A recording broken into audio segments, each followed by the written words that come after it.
2, 3. Hey, we're here in Kilimanjaro, and I'm so fortunate to be with Ivan Castro. And Ivan is on this trip along with a bunch of NFL players and war vets. He actually was a Green Beret, so he's a super stud, and now he's a climber. And so, very fortunate to be here speaking with them. So, Ivan, thank you very much for doing this. Why don't we start off first? I know you're injured. Why don't you tell us a little bit about that? Well, thank you, Mark, for asking me to be part of this interview. It's an honor for me to be on this team, Conquering Kili with Water Boys here. I was injured on September 2nd, 2006 in Iraq in a place called Yusufia. I was on top of a rooftop, and I was in charge of a sniper reconnaissance platoon, and mortar rounds came in, and one landed 5 feet to my left and killed 2 of my guys and left me severely injured, taking one of my eyes immediately, traumatically nucleating it, and leaving me blind on the other, among a ton of other injuries: nose, cheekbone, finger, open bone fracture of the humerus, shoulder, collapsed lungs, pulmonary embolism, bilobe aneurysm of the left vertebral artery.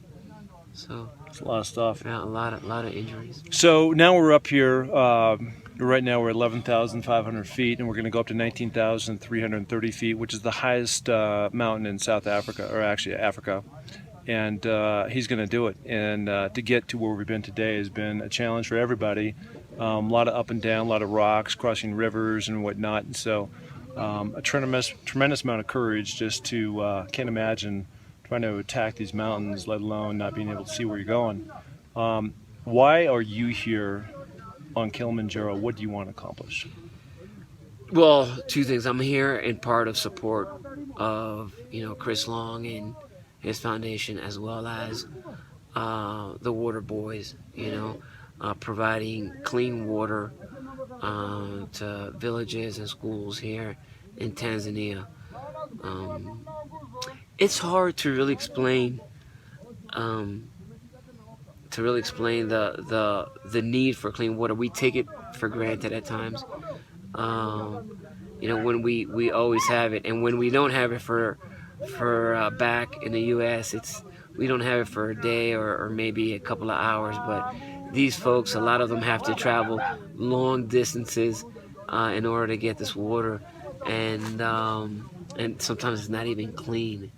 So to be able to provide clean water to these schools or these villages allows them to sustain themselves, for their livestock as well. So it's a great mission, and it's part of the Special Forces mission as well. That humanitarian mission, that mission of being able to, like our crest says, to free the oppressed. So I'm honored to have been asked to be part of this team, and get to know some great NFL players that have a huge heart as well, and some other injured veterans, and to climb Kili. It's a challenge. Obviously, that's a challenge for me, is climbing Kili. I've done a bit of things of running marathons and cycling and skiing to the South Pole, and I've done a couple of peaks in Colorado that been 14,000, but this is a big jump, from 14,000 to 19. So I'm excited of it, and just being smart about it, and listening to the guides and to those that have been here before, like yourself. That's awesome. So really appreciative that you spent this time, and also inspired that you're on this journey along with, as you said, other injured vets and the NFL players. And at the end of the day, we're trying to create awareness for Water Boys. So thank you very much. Yeah, thank you. All right, buddy. And success to you and your future climbs. Mark, I know you climbed 4 of the 7 peaks, and that's extraordinary. And I'd really love to know more about it, and hopefully throughout this trip we'll get to speak more about it. But I know. Which are the other peaks that you have going on? We got Denali this May. We got Yeah. Vinson next year, and then And- Everest in 2019. And where are these peaks again? Say again. Denali is in Alaska. Yes. Vinson is in Antarctica, and Mount Everest is in Nepal. And what are the elevations for these? Do you know? 20,000 on Denali, 16,000 on Vinson, and 29,000 and change on Everest. Yeah. So that's gonna be a challenge. Yeah, that is going to be a challenge, but I'm certain that you're going to do it. You're gonna kick ass. You know. Well, that's the goal for all this stuff, And again, it's in. I think everybody, we draw inspiration off all of each other from different things that we do, and certainly I'm inspired by the things that you've done. So thank you. very Yeah, much. thanks. All right, Thanks. buddy.